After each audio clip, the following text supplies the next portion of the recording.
morning, guys. So it's pretty early in our house. Nick just woke up. I just put Ben down for a nap. He woke up early, so early nap it is, I guess.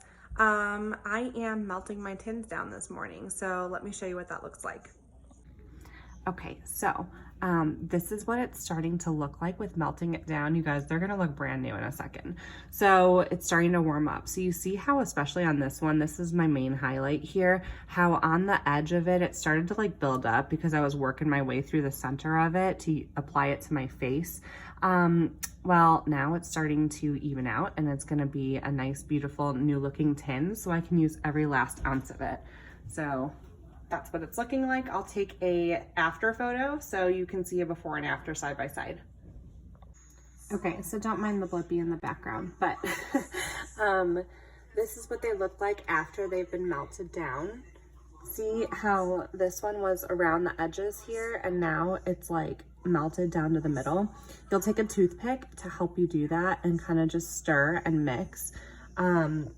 Now you want to be careful with lip and cheek colors. You don't want to melt lip and cheek colors.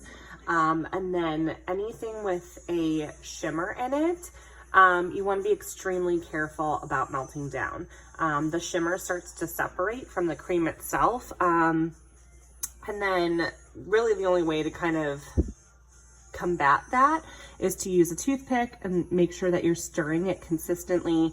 And you kind of have to sit there and stir it honestly until it dries.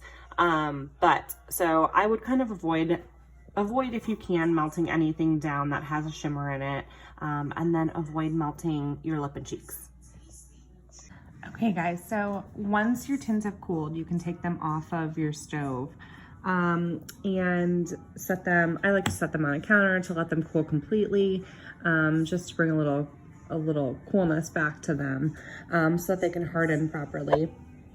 But, so now that you know heat melts your tins and melts the colors, obviously you want to avoid keeping your palette and your colors, your tins, in really warm places.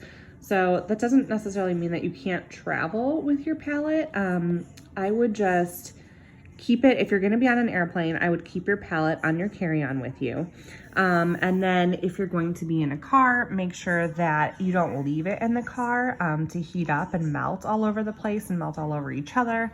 Obviously, if they melt, it's not the end of the world because obviously you melt tins down and you can still use them.